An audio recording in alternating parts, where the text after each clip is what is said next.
All right, you're welcome back from that short break. I'm being joined by Miracle this morning on the show. Miracle, good morning and welcome to Sport Talk. Yeah, good morning, Port Harcourt. All right, let's start from the home scene because Team Nigeria closed the curtain on the fourth African Youth Games in Luanda, Angola with a sixth-place finish, a result that both underline promise and, of course, expose the urgent need for deeper investment in youth sports. Powered largely by weightlifting and athletics, Nigeria ended the games with 32 medals, which included 17 gold, 8 silver, 7 bronze. It was a respectable haul in a fiercely competitive championship, but one that also highlighted how far the country must go to consistently challenge Africa's emerging youth powerhouse. Team South Africa delivered a dominant performance in Luanda, Angola, finishing top of the medals table on Saturday with the highest overall tally. Miracle, the African Youth Games, it has come and gone, but then the impact is still there. And some have said that Team Nigeria did, exceptionally well, though overpowered by South Africa, who won the majority of the medals. But then, if you take a look at the performance of Team Nigeria, will you say that it was that of a success, or it meets your own, or it does not meet your expectation, rather? Yeah, for me, Michael, I feel like if you look at the performances of the athletes and the different sports as a whole, you know that these athletes didn't just go there to compete or participate, but they were up there, up front, competing with other African countries that have their own to say when it comes to the world of athletics and other sports per se. I think winning 17 gold and racking up about 8 silver, 7 bronze, for me, I think is a good one. At least they went there and they performed. They were able to show and come back with something for themselves, as well as win some monetary prizes as well for themselves. So for me, I think if you look at their outing, I think they had a good performances overall. Still talking about the youth games, sometimes some have said that the main purpose of the youth games is often defeated. Why? Because people's opinion and thought is just for athletes to go out there, represent their country, win medals. But the long-term goal of the youth games is to be able to raise, the younger ones from the roots, the youthful angle, and make them to, of course, gain that ascendancy at the top level. But these days, teams often go there just to win medals. What should be the core focus of the African Youth Games? Yeah, as you've said, Michael, we should be focusing on nurturing talents and making sure that we groom these talents for the future.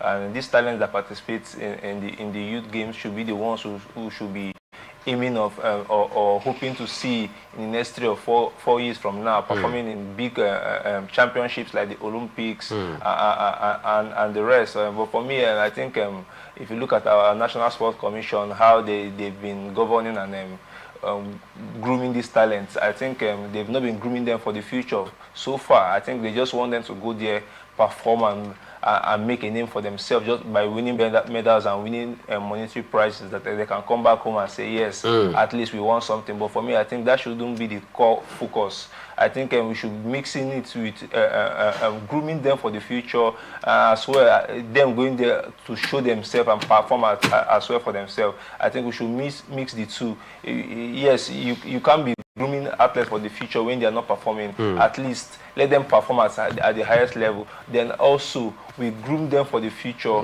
How will these athletes fare in the next couple of years from now? It's not that when we start looking for athletes who they are nothing to write them about, we don't really hear much from them. But for me, I think the major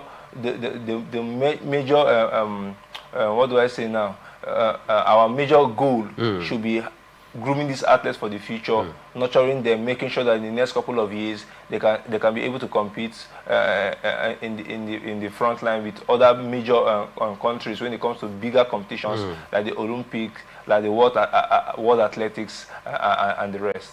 All right, major focus should be centered on developing athletes from the youthful age and, of course, condition them for better performance. In future. This should be the core basis for the African Youth Games, where talent could be spotted at the youthful level, and of course help them to continue gaining exposure and of course mastery of their game. All right, still talking the African Youth Games, the National Sport Commission, that is the NSC, has commended Team Nigeria for its outstanding performance and exemplary conduct at the recently concluded African Youth Games, describing the outing as a strong reflection of the nation's vast grassroots talents and a promising future for Nigerian sport. Director General of the Commission, Honorable Bukola Olakpade, praised the athletes, coaches, and support staff for their dedication and commitment, with special recognition given to the grassroots development team.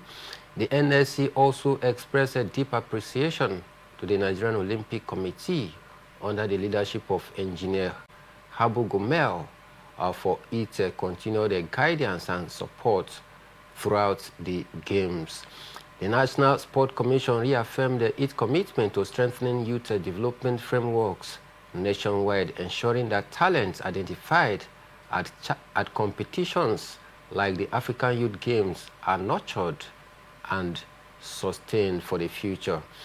All right, away from that, we head straight to the world of handball this morning, because the president of the Handball Federation of Nigeria, Mr. Jibril Saudu Oji, has arrived in Cairo, Egypt, ahead of the 40th International Handball Federation Congress, where major elections are expected to take place across global and continental handball bodies.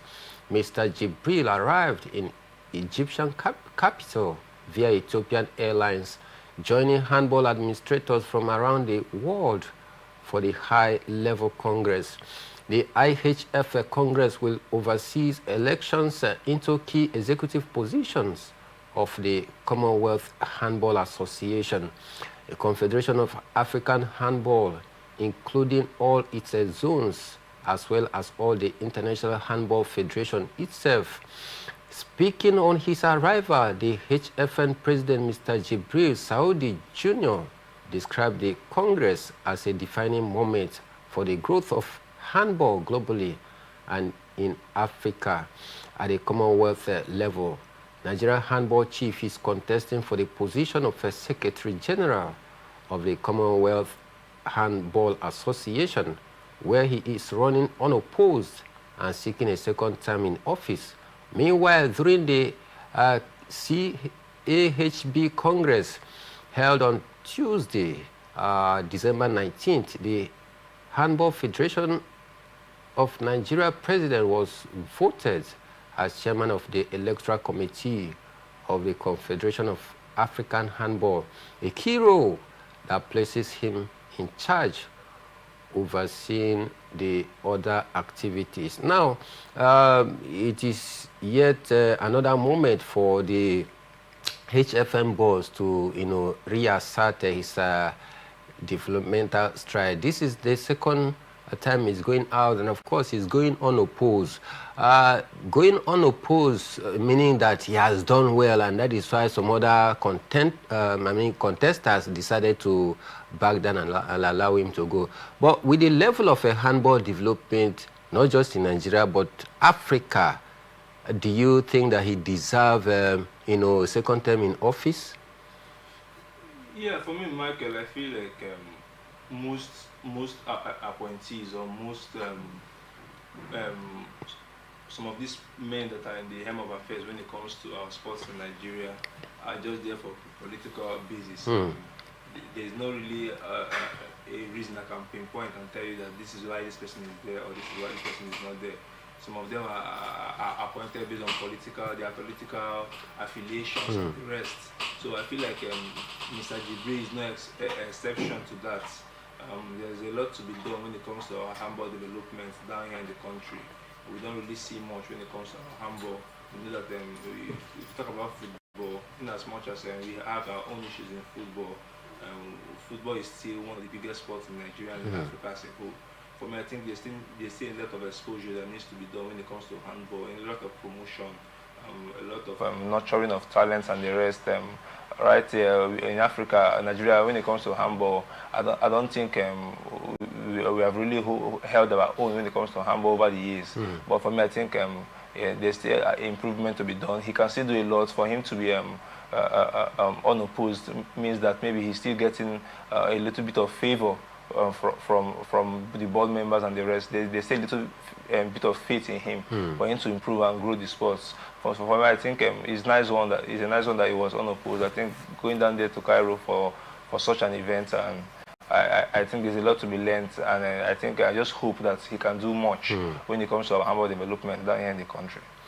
All right, a lot to learn, and of course, expectation high that Mr. Jibril can, of course, continue to change the narrative of handball right here, not just in the country, but within the region and continent of Africa, as he's going for unopposed second term in office. We want to see more developmental stride in the world of handball, so that at least we can be at par with some of the best handball playing nation. We wish him well, and of course we hope that he's going to, of course,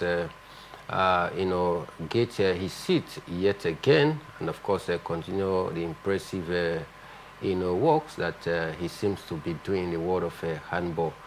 But then let's head straight to the world of boxing this morning, because Anthony Joshua faces a tax bill of about $66 million on his blockbuster bout with Jake Paul in the United States, despite reportedly earning $92 million for the contest. Joshua and Paul shared a $184 million prize pool following their heavyweight exhibition fight on Friday night in Miami, with $92 million each, representing the biggest payday of Joshua's career. However, because the bout took place in the United States, Joshua is expected to pay multiple layers of tax that will significantly reduce his take-home pay. Yahoo News report on Sunday, Joshua is said to be taxed by the United States government at an income tax rate of 37%, amounting to about $52 million. In addition, he will pay an estimated $11.3 million to His Majesty's Revenue and Customs in the United Kingdom, alongside $2.8 million in national insurance contribution. By comparison, Paul will reportedly only be taxed by the United States government, meaning he's expected to retain more of his earning than Anthony Joshua, despite both fighters receiving the same pause.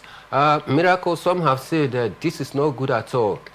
Out of the total money, that was splitted among these two boxers, about $92 million each, Anthony Joshua is going to pay more tax compared to Jake Paul, who is going to pay less. So it means that despite the fact that Anthony Joshua racked up the highest amount of money in his boxing career, but it looks as though he's going to take home something less compared to what he should have taken home. I mean, is this the reason why sometimes most boxers don't want to go and fight at the United States of America?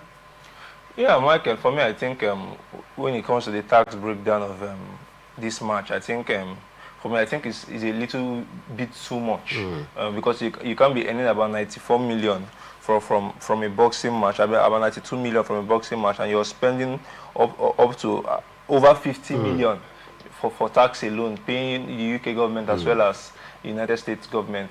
And for me, I think there's a lot to be looked into. I think Anthony Joshua would have done his homework.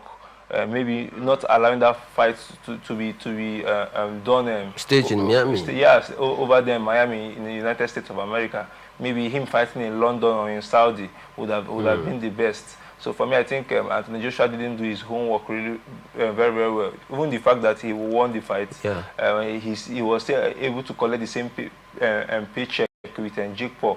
Then now he's still about paying much more tax than Jake Paul. So for me, I think Anthony Joshua didn't do his homework very well. Or if he did, maybe there's still a lot to be looked into this. For me, I really doubt that Anthony Joshua will want to pay such huge amount of tax, knowing fully well that he was the winner from that bout, and he actually earned the same amount of money with Jake Paul from the bout as well. So for me, I think for me, it's something I don't really like per se. Anthony Joshua, I think next time maybe he should do his homework really well. Anthony Joshua should do a proper homework before taking up a fight anywhere across the globe, as how much he earned from the bout between him and Jake Paul seems to be nothing after, paying huge tax, earning about $92 million. You are paying a tax of about 62. Did I say $92 million? Yeah, paying a tax of $66 million. That is way too high. But then one will ask, what is the reason why that of Jake Paul is lesser compared to the tax that will be paid by Anthony Joshua, whereas they earn the same amount? Why the difference? Yeah, maybe I think that preference of Jake Paul being a citizen, and he's already a tax-paying citizen of the nation already. He actually gave him that advantage and the edge when it comes to the amount of payment that he'll be paying during that from that bout.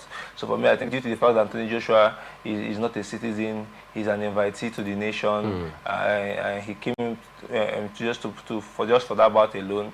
I think that's one of the reasons I feel Anthony Joshua's tax was a little much higher than Jake Paul's. Right. Let's still talk about some things. Aftermath of that bout, Anthony Joshua called out the likes of Tyson Fury, called out the likes of Iron Mike Tyson, because of the much criticism that Iron Mike Tyson dealt on him before the fight against Jake Paul. But which next opponent are you possibly looking at, thinking that maybe Anthony Joshua is going to face Gypsy King? Would that be a good fight, or you think there is any other big-name boxer that you think Anthony Joshua should challenge? Yeah, for me, for now, I really can't tell per se, because Anthony Joshua, he has been given his shot, and in the past few years, he was unable to take it. Let's not forget his last bout with Daniel Dubois. He was unable to take the opportunity. He actually lost in that particular one. He's had two bouts with Alexander Usyk, and he lost. For me, one fight that everybody have been looking forward to is the bout between him and Tyson Fury. But unfortunately, that bout have not been able to see the light. There have been a lot of complications. Anthony Joshua has said that Tyson Fury is a runaway child. He's avoiding that bout, but he's fully prepared for Tyson Fury. But over the years, we've not really seen much from that particular one. So for me, I think with this win, Anthony Joshua has the bragging rights for now, even due to the fact that he fought a much lesser opponent. But for me, I think Anthony Joshua, when it comes to the world of boxing for now, he really doesn't hold that mark that he used to hold in the years back when he held the world championships and the rest. But he still remains one of the best fighters in the recent years, two-time world champion and Olympic gold medalist as well. So for me, I think Anthony Joshua, he'll be hoping that he might just have that bout with Tyson Fury, but he never can tell from now and between the end of next year what can happen. All right, we'll keep our fingers crossed, of course, for Anthony Joshua's next move. Who is he going to face next after the victory over Jake Paul? Only time will tell. But then, maybe, just maybe, Tyson Fury, the Gypsy King, could be the man next in line for Anthony Joshua to take on. We'll just wait to see which way the pendulum is going to swing for now. But then, big congratulations to Anthony Joshua. It's just that one thing remains, that he's going to pay more taxation, for that, bout and the money that he won. Chunk of it will go for tax payment. At this point, we'll take a quick break from the non-footballing stories. When we are back in the second half of the show, we talk everything you need to know about football. And of course, it is the African Cup of Nations, and the Super Eagles will be in action this evening. And Victor Osimhen is talking tough. Plus Remo Stars head coach Suleiman also in the news For what reason? We'll let you know after this short break. Don't go anywhere because we'll be back in a jiffy.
All right, you're welcome back from that short break. You are still onto Atlantic Television Network. Sport Talk is a program. We are bringing you the latest stories popping up from the ever-busy world of sport. And Miracle Nyekazi is here, and together we are taking you through the happenings. Let's talk football on the show this morning because Remo Stars head coach Suleiman Folarin has admitted that his team was unlucky in the defeat of Bendel Insurance in the Nigerian Premier Football League over the weekend.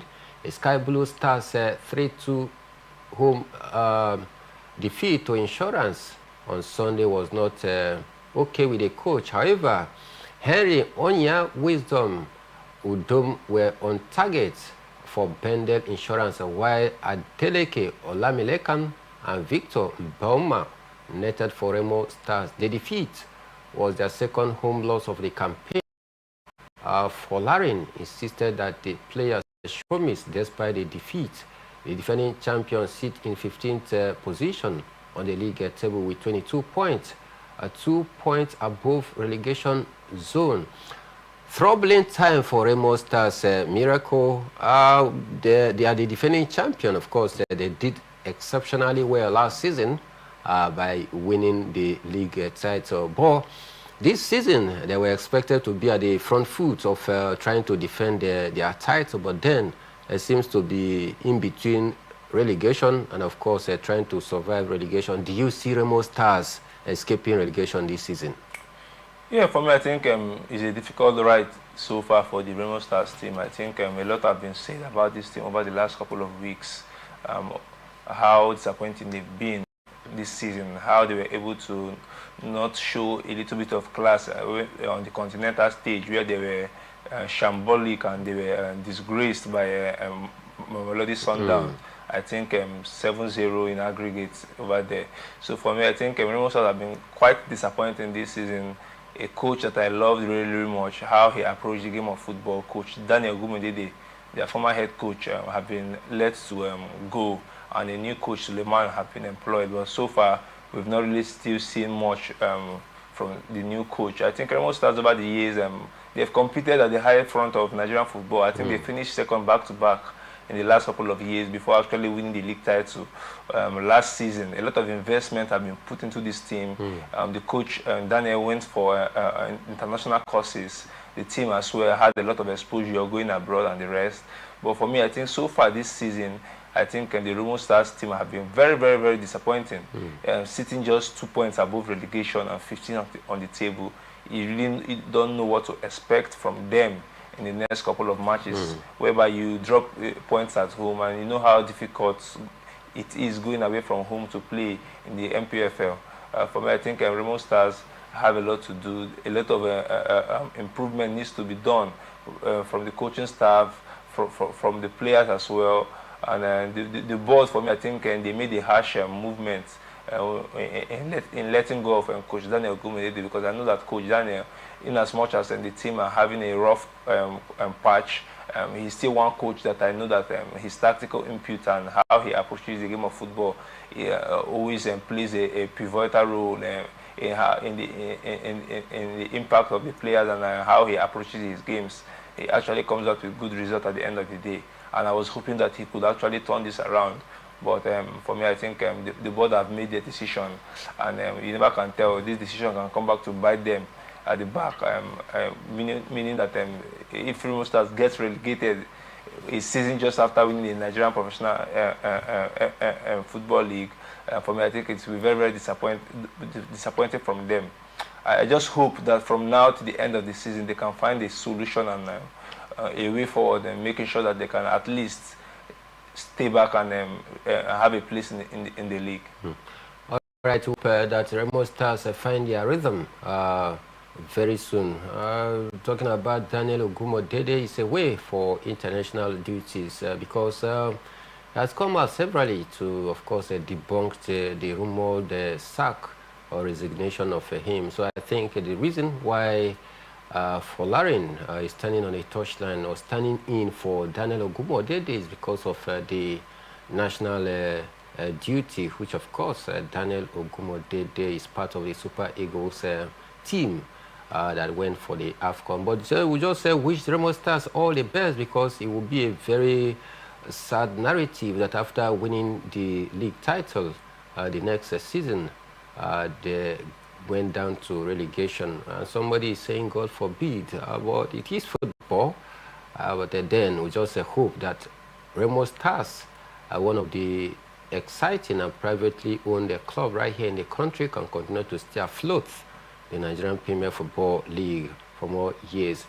All right, still talking the Nigerian Premier Football League, we can also let you know this morning that Kano Pillars FC have expressed a deep appreciation to Katsina United FC, the Katsina State Football Association, and Katsina State Government, and the people of Katsina State for the support and hospitality extended to the club during its temporary relocation to the Mohammed Diko Stadium, following a directive from the Nigerian Premier Football League. Kano Pillars played their last 5 home fixtures in Katsina. The club described the period as one of the moments that have marked them with warmth, peace, and of course strong support, which contributed positively to both the players' performances and of course overall experience. In a statement released by the club, a special recognition was given to Katsina United FC, particularly its chairman Alhaji Baba Malut Safi, for his cooperation and brotherly support. Kano Pillars noted that the assistance received exemplified the spirit of sportsmanship, unity, mutual respect, and football promotion. As the club prepares to return to Sani Abacha Stadium in Kano ahead of their next home fixtures. Kano Pillars stated that they leave Katsina with fond memories, heartfelt gratitude, and renewed respect for the state football community. All right, a great one for Kano Pillars, as they seem to, appreciate the good gesture shown to them by Katsina State government after they were banished. And then they find their new home at Katsina. Away from that, let's head to the African Cup of Nations, and we can tell you this morning that Mali were denied a winning start to their 2025 African Cup of Nations campaign after Zambia struck deep into stoppage time to force a 1-1 draw in their Group A opener on Monday. The Eagles appeared set to collect all 3 points at the Stade Mohamed V Stadium after a dominant display, but a dramatic late equalizer ensured both sides settled for a share of the spoils. Miracle. Some thought that it was done and dusted for Mali. They've taken all 3 points to their bag, but then Patson Dakar struck late, 90 plus 2 minutes, to ensure that both teams share the spoil. Will you blame Mali for lack of concentration in that final minutes, or you think that their opponent deserved a point in that game yesterday? For me, I think it was a well contested game from the both parties. I think the Malians were able to hold their own in the first half. They dominated play. They had a couple of chances, but they were not able to break the yoke when it comes to the first half. Then in the second half, they actually improved, actually getting a lead in that particular one, dominated a lot. They set back, hoping that they could hold their own and defend their 1-goal lead. But unfortunately for them, football had another story to tell. I think the Zambian Football Federation and the team as a whole, they showed a little bit of resilience. They were able to keep their head in their game, knowing fully well that it was just a 1-goal lead, that a goal will put them back into that one. And for me, I think I was very, very impressed with how they approached the game in the late hours of that particular one. Patson Dakar having the equalizer in the 90th minute. For me, I think it's a well-contested game. I think the two sides will be happy to share a point in that particular one. I think I'm very much impressed with how the Southern African countries have been playing so far in this African Cup of Nations. I really expect much from them so far. South Africa have been able to come out with a win. Zambia have gone out with a point as well. So for me, I think that group will be keenly contested for. I think for me, I think that group will be one of those groups that have the best losers qualify from the best third place team, the likes of Morocco, Comoros, Mali, and then Zambia in that particular group. I think a lot of expectation will be coming up from that group. Hopefully, we can see the likes of Mali contest with the likes of Morocco on a greater front. For me, I think that particular group will be one that I'll be looking forward to. Very exciting group, and we hope that all the teams in that very group will continue to fire, their shot and see who comes top in that very group. And of course, a time will come where the first team that tops that group is going to enjoy the benefit of being paired alongside other teams who couldn't finish at the top of their group. And this is why most teams always fight so hard to ensure that they top their group so that they could get, maybe call it a easier opponent or a weaker opponent in the knockout stage. But then we can also tell you that Lee Foster was the hero as South Africa narrowly edged out Angola 2-1 in an absorbing encounter in Marrakesh as both sides opened their Group B campaign at the 2025 African Cup of Nations. Seeking to build on their third place finish at the 2023 finals in Ivory Coast, South Africa took the lead midway through the first half when Oswin Apolis showed good composure to bounce on a loose ball before finding the bottom left corner. Having also impressed when reaching the quarterfinals at the previous tournament, Angola leveled 10 minutes before the break as Shaw stylishly flicked home a free kick, rewarding their spirited response to going behind.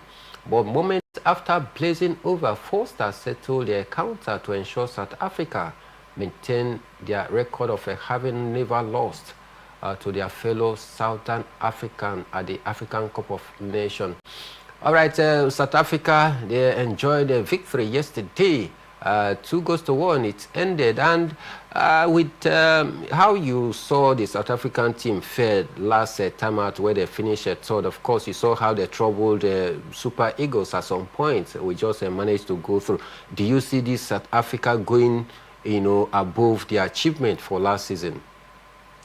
Yeah, for me, I think I can't write out the South African team off. There's a lot of improvement from this South African team per se in the last couple of years. For the last 2 years, they've not been able to lose a single game. They've won a couple of games, they've drawn, but they've not been able to lose both in the World Cup qualifiers and the AFCON qualifiers for the last 2 years. I think there's a lot of improvement from their coach as well, Hugo Broos. He's been able to mix the home-based players with the few players that play their trade in Europe, so like the likes of Foster.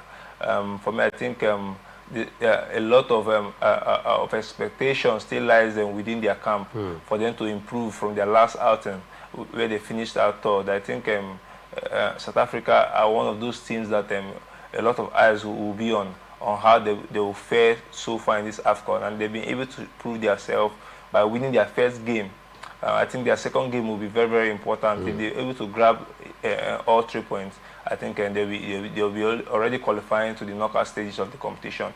So South Africa are one of those teams I really feel that can prove a point in this particular AFCON. All right, we'll wait to see how South Africa, how far they can go for this year's edition of the African Cup of Nations. Having finished third in the last edition, expectation will be high for them to exceed, the mark which they got to last time out. But meanwhile, in other results that came through yesterday in the African Cup of Nations, Egypt beat Zimbabwe 2-1. Mo Salah scored in added time to snatch the 2-1 victory for the Pharaohs of Egypt. Mo Salah miracle is showing what he's made up of. He left it late to, of course, ensure that he gave the Pharaohs of Egypt all 3 points. Do you see Mo Salah as, yes, that key man that could be one of the top scorer in this year's edition of the AFCON? Yeah, when it comes to international football, defending or representing his country, I think Mohamed Salah has always proven his worth and how he could impact the national team. I think yesterday's goal was a 69 career international goal for the Pharaohs of Egypt. And for me, I think the king, as they call him, Mo Salah, has performed in as much as he might not have won the AFCON, but I think he has been unlucky as well, losing 2 AFCON finals to the likes of Cameroon and the likes of Senegal. in the last couple of years. But for me, I think this is the time for him to prove himself. We know that he's coming into the ending of his career, and if he can't do it now, it will be difficult for him to do it in the nearest future. So for me, I feel like this is the time for Mo Salah to show himself. And let's not forget that this African Cup of Nations is hosted in a North African soil as well. And we know that anytime that a North African country hosts, it's always difficult for another region to actually win it. So for me, I think the Egyptian fans will be behind the Egyptian team in all fronts, and hopefully Mo Salah can once again prove his class. All right, let's head straight to the big one this evening, because Victor James Osimhen has declared that the Super Eagles are up for a battle against the Taifa Stars of Tanzania today in the African Cup of Nations. Eric Charles' men will open their campaign at the 2025 African Cup of Nations against the East Africans in Fez later today. The highly anticipated encounter will kick off 6:30 p.m. Nigerian time. The Super Eagles, who were runners-up at the last edition in Cote d'Ivoire, are overwhelming favorites to win the game tonight. Tanzania will be making their fourth AFCON appearance in Morocco and have never made it beyond the group stage. Meanwhile, Victor Osimhen said it is important for the Super Eagles not to underrate the Taifa Stars. A Galatasaray hitman, however, insisted that they are among the favorites to win the title. Miracle, we are running out of time, but then let's talk a bit about the Super Eagles match tonight. But then when we are back in the evening, we'll do it to take a proper, preview of the game. Victor Osimhen talking tough ahead of the clash this night. Do you see the Super Eagles, winning this one to start the AFCON with 3 points? Yeah, for me, I think it's a game that if the Super Eagles are not very, very careful, it might actually go the other way around, because we know how we fared when we compete against lower opponents in the last couple of matches. The likes of Uganda, the likes of Gabon have been a struggle for the Super Eagles of Nigeria. I think Victor Osimhen coming out to say what he said, for me, I think he's one of those players that I actually have confidence in that any day, anytime, he'll be able to perform. But for me, how well are his teammates going to fare in this particular game? Are they willing to go the extra mile to make sure that they come out with all 3 points? Is something that I cannot predict for now. But on paper, Nigeria, they're the better team, and they have all it takes for them to be able to outplay and win their counterpart, the Tanzanian team. For me, I think Victor Osimhen will be looking forward to this one, how he can improve his record and breaking that record of being the Super Eagles top scorer. For me, I think it will be very, very fantastic that they start their AFCON campaign with all 3 points, with a victory, and not just a victory, a statement victory. Outplay your opponent, score about 2 or 3 goals, and create a stamp that yes, you have come to stay and you have come to challenge for the AFCON. I was in the last final, and I'm here again to prove myself, to prove my worth, that I can still make it to the finals again. Not just coming out with a scuffled victory or a victory that you struggled. Maybe you score by a penalty or you win in the late dying hours of the game. No, I want Nigeria to outplay their opponents and make sure that they create a stamp and a victory that put out a statement there that yes, we are here to compete. It will be a fantastic one for the Super Eagles of Nigeria. All right, before we leave this morning, we can tell you that Pep Joseph Salah Guardiola has warned his players that they will be weighed when they are back from the short-time layoff to enjoy their Christmas vacation. Of course, Pep Guardiola, he has, of course, told his players to be watchful of the kind of food they eat, because according to him, overweight players will not get into his first starting lineup. And he's known for such discipline, because he has done that with the likes of many players in the past. All right, so Manchester City players, they need to be very, very careful what they eat during these 3 days, Yuletide or Christmas break, because if they come back to camp and you are overweight, the man has said you are going to sit on a bench. More stories will come your way, and of course, when we make a return by 6 p.m., we'll take time to, of course, dissect the Super Eagles match tonight. But at this point, we are taking our leave. I did a show this morning alongside Miracle Nyekezi. My name is Emmanuel Michael, and we'll be back in the evening to take you through the rest of the stories in the world of sport. More programs will come your way, but for now, we'll leave you in the hands of, order of our program so that you enjoy the rest of the day. We're saying goodbye for now.